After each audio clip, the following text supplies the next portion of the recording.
The following show is brought to you by Cleopatra Media Entertainment.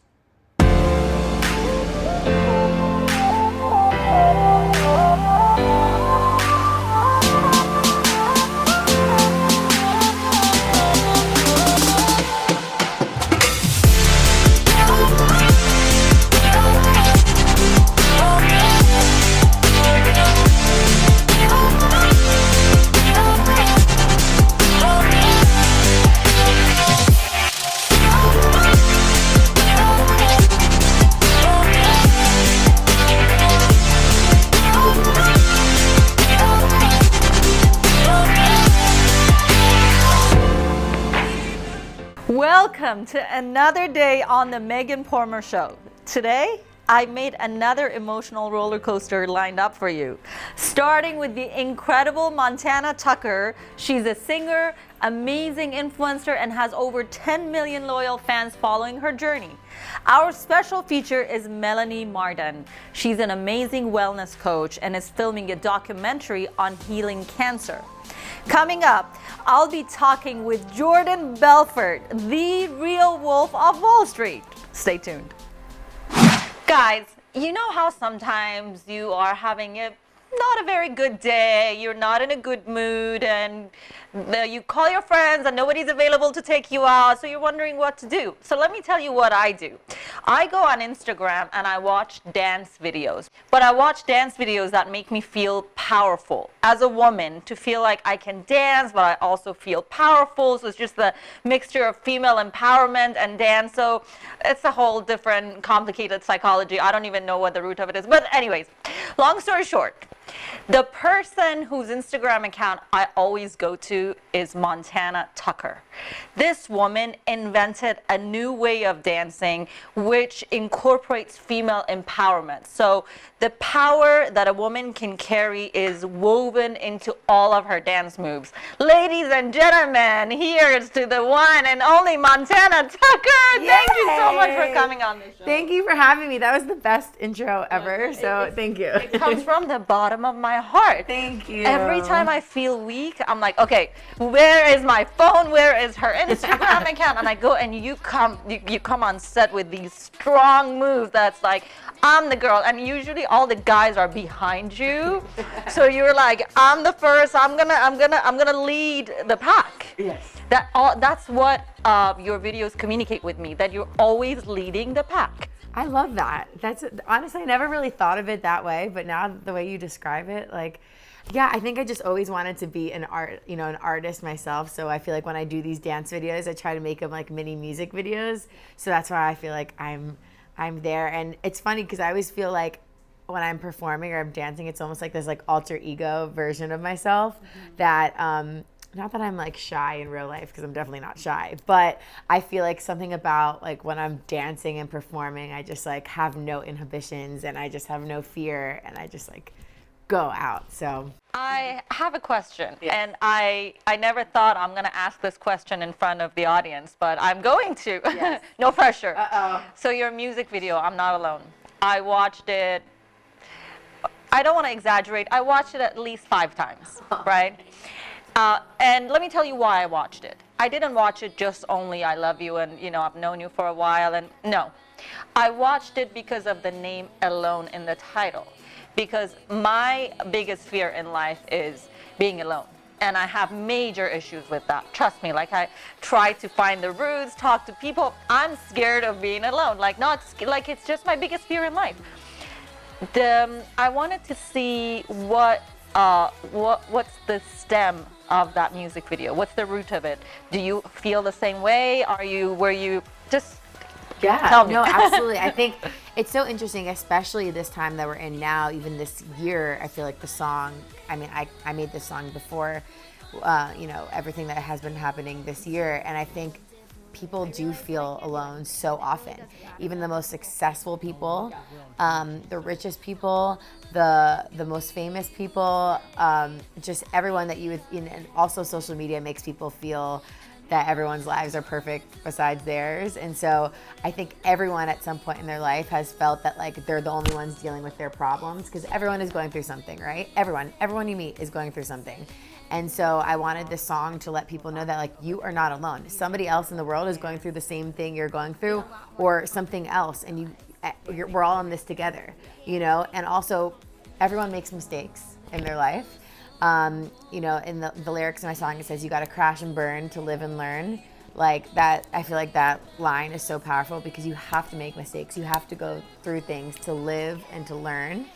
And yeah, I mean, the lyrics just for the whole song are really, really powerful. And I like to like always break down the lyrics because sometimes you listen to songs and you don't like really break down the lyrics. But yeah, I just really wanted people to know that whatever you're going through, you're going to get through it, and there's somebody out there that's experiencing something very similar, and like we can all get through this together. Honestly, I just decided that I'm gonna surrender and I'm gonna share with the world that my biggest fear is being alone. So guys, let's go watch her amazing music video, but while having it in the back of your mind that if you do feel the same way as I do and she does, which is we don't like to be alone, we're all in this together. We'll be back after the music video.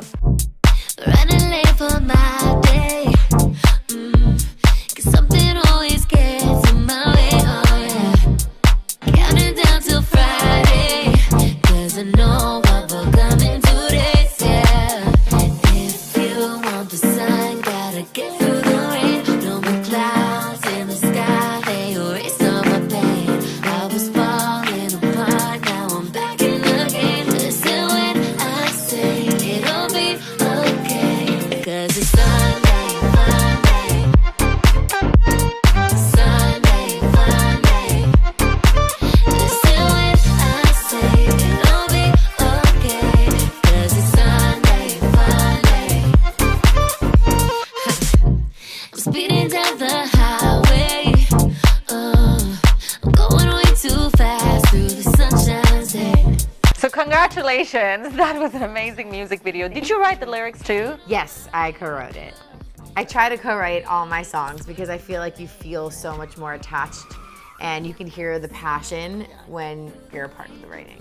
My superwoman, Montana, she is the first female artist that Grammy Award winner Pitbull had 2 of her songs released on his record label. Okay, I really want to know the details of that deal. Yeah, it was honestly so incredible because my dance group when I was younger, we like opened for Pitbull when I was like 15 or something, and randomly we got reconnected because he had a song come out with Natty, Natasha, and Daddy Yankee. Okay. And someone from his label reached out to my mom and they wanted me to do like a promo for them. And so anyways, that conversation got back to Pitbull and Pitbull's partner in the label, and they're like, wait a second, I know Montana and Michelle.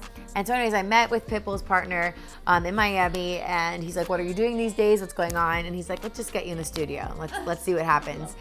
So yeah, I got in the studio, recorded a bunch of songs with them, and then we're like, okay, these are the ones, like, let's do it. And so we put them out, my song Ola on Sunday Fun Day, and it's been really, really awesome. So I'm super excited. Next time you're gonna be here, you're gonna be on top of the world, exactly where you wanna be. We're manifesting that right here, right now, and I can't wait for that day to come really soon. I want you back here within a few months. So you have a few months. Everyone, you guys all heard it here. Yes, yes. Megan said it. So it's gonna happen. Congratulations on all your success.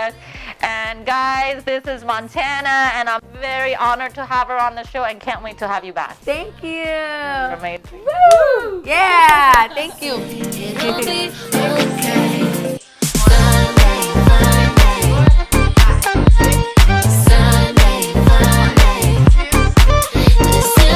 I say it'll be. How close are we to an actual cure? This war on cancer, we certainly don't seem to be winning. This is not a war. We're not aiming at one specific enemy. Cancer is not a single disease. Guys, it's time for me to make a confession I've been waiting to make for almost 8 years. My career first started when I was a PhD student at Imperial College London, working at laboratories until very late at night and watching incredible scientists that were working on cancer, and they were doing cancer research. At the same time, since I always had a huge passion for the entertainment industry, all I could read on the news was the latest news about the biggest movie or the makeup trend or the fashion trend. While in front of my eyes, they were scientists working at different laboratories until 5 in the morning trying to find cure for cancer. That made me wonder, what is the most important thing in the world? Health? And knowing what matters if you're ever having a health issue, especially cancer, or knowing about the entertainment industry? Well, I had a big conflict in my own head because I was very passionate about the entertainment industry, and we know that we need entertainment, but also I know very well that when there is a health issue, nothing else matters. And one of the reasons that we lose a lot of people to cancer is due to lack of knowledge. The truth is, we don't read about cancer unless we get it. It's not a fun topic. It's not something that we actively go out there and we scroll down social media to learn about. We don't.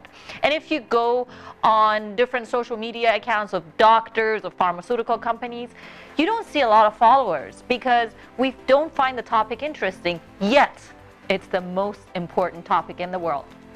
So I decided to create a platform that can merge the entertainment industry with the medical world, where I can do my mission, which is raising awareness about medical options and medical treatments, especially when it comes to cancer, which is very near and dear to my heart, and make it interesting and fun for people to want to follow, that if you're ever having a health issue, you don't have to start from zero to learn about the available options. So I decided to invite a dear friend, Melanie Martin. Melanie lost her mother to brain cancer 13 years ago and decided to create a documentary about cancer treatments. Melanie, thank you so much for coming on the show. Thanks for having me. I don't think I need to say any more in terms of how interested I am in what you're doing and how proud I am about what you're doing. And this documentary is going to change so many lives. Thank you. That introduction was pretty much everything we needed to cover in this interview. So I think we're done. No, we're not. When it comes to this subject, when it comes to cancer treatments, we are never done until we find cure for cancer. I agree with you 100%. Tell me about the documentary and what made you decide Well, to make it. I think when we lose our mummies, it's life-changing. And I was faced with not having the information I needed to save my mother's life.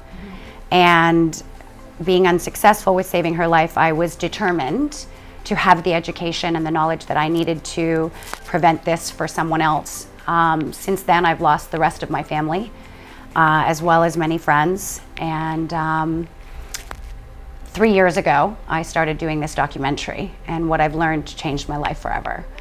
I've learned many modalities of therapies that are available that are far less toxic and aggressive to the human body, that have far superior success in statistics, which is shocking. Most people can't believe that that's actually happening, but it is. And so, yeah, that's what I wanted to do with this documentary, is create a platform that would share all of these different options for treatments, that somebody then has all the information they need to make an educated decision on how they choose to save their life.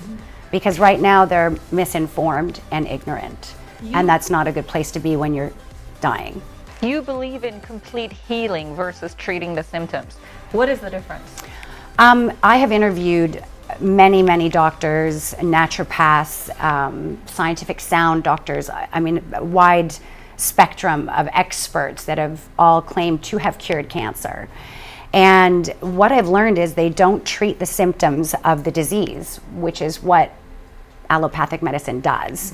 So, you know, with all these different doctors, what their common theme was, they look for the root cause of the disease, whether, you know, it's systemic acidosis, which is more than likely what it is, because you can't have disease living in an alkaline environment.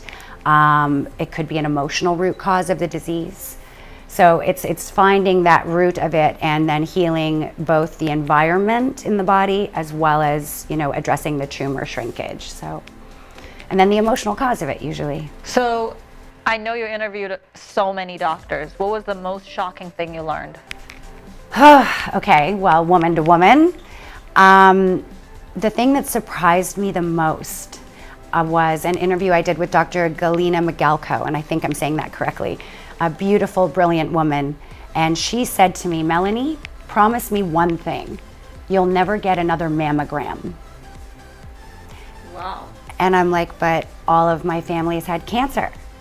I should be going every year to get my mammogram. And she said, well, first of all, 5% of cancers are genetic. Right. That's it. So 95% chance it has nothing to do with your genes. Right. So that takes a lot of fear away from people. So people need to know that. And then the second thing is mammograms are radiation on a very sensitive tissue that's compressed and compacted 4 separate times. And the statistics show that with each mammogram we get, we increase our chances of breast cancer by 2%. Wow. Okay, that's So that's very That's shocking. scary that we don't have this information, and how can we choose to make a good decision for ourselves and our well-being and our health if we're not being given all the information. Are there any other alternative treatments to chemotherapy that you came across that are still successful? Yeah, actually more successful based on the oncology reports, not my reports or these doctors' opinions that I've interviewed. This is based on allopathic oncologist reports. Chemo, radiation, and surgery is only 2.5% effective in curing cancer. So that means you have a 1 in 49 chance of living. Those aren't great stats. I've again interviewed so many doctors. Some of the other modalities that I was introduced to that are really big in like Europe and Germany is hyperthermia. Hyperthermia is just focused heat. So it's a little warm. That's it. But its success rate is above 80. Oh, wow. But it's not available in the United States unless you've had chemo and radiation. Oh, wow. Okay. So it's worth the trip to Germany. I've interviewed patients that have been cured by going to Germany. There's apricot seeds contain amygdalin. Amygdalin is like the vitamin B17, which was the main ingredient in Laetrile, which is what Ronald Reagan used to cure his colon cancer. Wow. Nobody knows that. Okay. Intravenous vitamin C, so super high dose vitamin C, I do that too. is amazing for you. It causes apoptosis, which is where the cancer cells just kind of say, oh, forget it, and they kill themselves. But it's a real scientific thing. Then there's PEMF, which is pulsed electromagnetic frequency, which is safe, it doesn't hurt, it feels good, and it basically puts you in better harmony and alignment within your cells. So it neutralizes the low vibrational cancer cells. Yeah, there's just so many modalities, and that's why I'm doing this documentary. I just feel like if people had this information, they wouldn't choose to use a toxic treatment. Guys, this is a documentary that is not only going to entertain you, it can save your life. So my beautiful people, as my duty to you, I want you guys to follow her account and follow her journey to build her documentary, because this is not just a documentary that's only going to entertain you. It's going to change and maybe even save your life. So go on Melanie's Instagram account, which is @official Melanie Malden. We're gonna include it down here, and follow her journey on finding more information about cancer treatments. Melanie, you are saving lives and you're changing lives as we're speaking, and I'm grateful to people like you, and my career is devoted to people like her to raise awareness to change your lives. I hope I can add value to you and show an inch of love as much as you give love to me. Thank you guys. Mwah.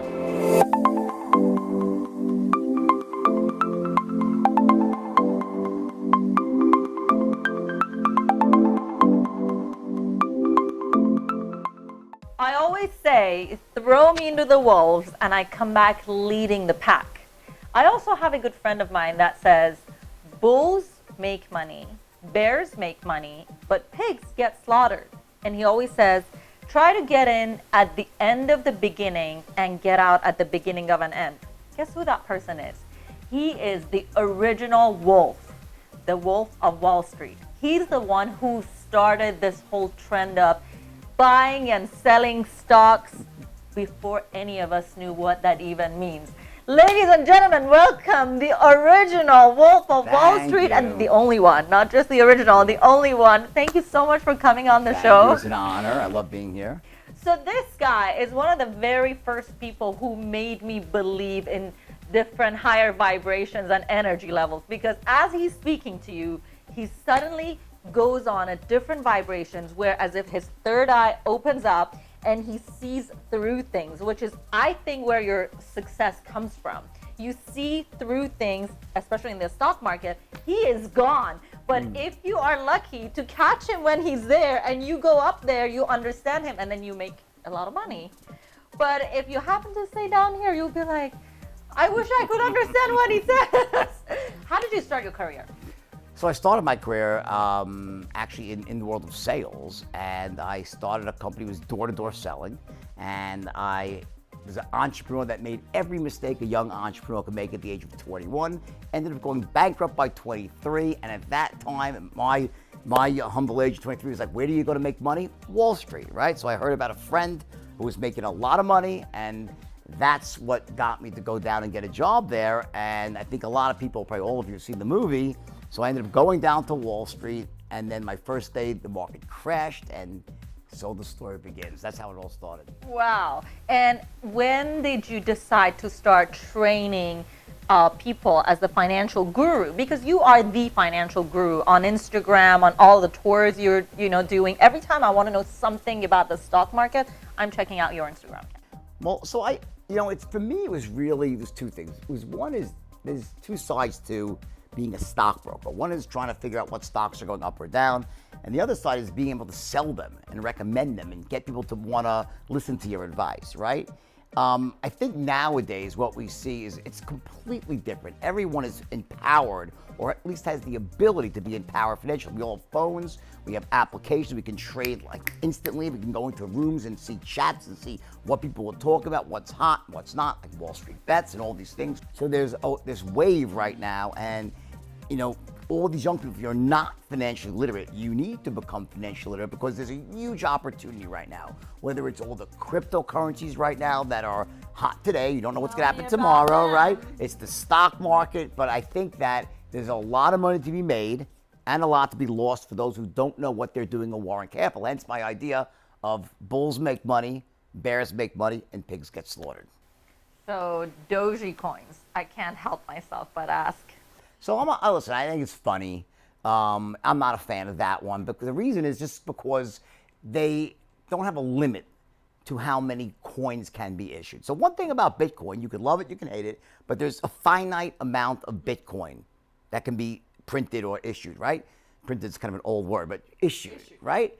So because of that, it creates scarcity, and scarcity lends itself to creating value. If there's a scarce amount, limited amount, people then will want to buy that. So with Dogecoin, it's a fun thing. It literally started as a joke, all right? And then all of a sudden became not that much of a joke when Elon tweeted about it, and it took this huge run up. But I just think that fundamentally, there's better cryptos. I would probably put my money in before that one. Speaking from the heart, how do you feel about Elon Musk tweeting about all of these companies and obviously driving the stocks up and down and affecting a lot of people's financial lives? Is what he's doing even legal? So first of all, I'm a huge fan of Elon Musk. So let's just start with that. I love Elon. I think he's great. I really do. I think he has the qualities that I really respect in a business person. Here's a guy who literally risked he was already wealthy, or probably almost a billionaire or more, and risked every penny he had to get Tesla off the ground. So, That guy loves to live on the edge. I don't think anybody likes to live on the edge like him. As far as, his tweeting and stuff, listen, one thing I'm certain of is that he is not doing it in a nefarious way. So his motives he's not doing it to try to enrich himself. So, and that's a big, someone's motive to me means as much as anything else. So you just know that when Elon is doing something, he's not doing it because he's saying, and if they buy, I'll make. That's not what it is. He's trying to empower people, and he's trying to, talk about things that are relevant, which is probably really good for his brand. It increases the value of his stock. He's very smart because, Tesla is not just based on the value of Tesla's stock, which is north of $1 trillion, right? I believe, is not just based on the fundamentals of Tesla, it's based on Elon. So when he does those type of things, it builds the aura of Elon, and then that makes the shareholders of Tesla richer. So there's, I'm sure, a method to his, I wouldn't call it madness, but to what he's doing, right? Whether it's legal or not, you know, he has had flirtations with the SEC before, and thankfully it didn't derail him. I just think he needs to be really careful, and, you know, I think sometimes the thing is, Elon, I think, might be kidding sometimes. But he's not. No, he's just having fun. He's like, oh, da, da, da, you know, and like he says something, and then, you know, maybe he's like, I don't know. I'm guessing he says that sometimes. Like he was going to say, I'm done tweeting like a few weeks ago. That's it. I'm closing my Twitter account down. And then all of a sudden he gets a flurry of tweets. But, you know, again, I think it's so much of this comes down to that he's a good man. And he's not trying to rip people off. He's got good intentions. So I hope that nothing comes negative of that.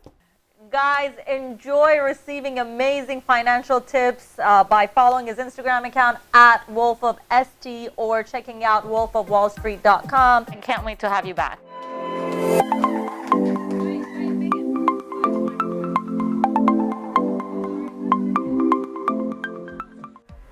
Time to open the can of worms. As I promised, every week I'm gonna share my highs and lows of the week. This week was all about healing. I went on this journey of how to heal myself from inside out. Because as important as it is for us to have enough knowledge to understand how to heal our physical body, we all know that our physical body is only the surface to something so much deeper. So this is really the outer layer of the onion, and then you keep peeling it until you get to the deeper root. So we need to take care of what we put in our mind and in our soul as much as we need to take care of what we put in our physical body. So make sure those thoughts that you're feeding to your mind and to your soul are healthy, positive, and look at them and view them as the food you're eating. The same way that you want to make sure your food is always healthy and is good for your body and it keeps you in great shape.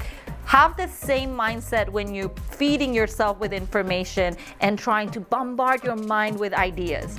Keep it healthy. And guys, for me, healing from the inside out always comes with your love. Thinking about how much love you guys been giving me over the years, and the fact that you write to me about your most personal stories and telling me how much you love the show and how it changed your mindset. That's what gives me motivation, and that's really healing to me, because knowing that I was able to contribute to your healing journey heals me. We're all one, and we're all in this together to help each other heal and make this world a better place. Thanks so much for always watching the show, and I can't wait to see you next week. Remember, you can also watch the show on the Playworks channel on Roku, Comcast, and Samsung Smart TVs. And don't forget to follow me for up-to-the-minute news on @MeganPormer on all social media platforms. Take care and see you next week.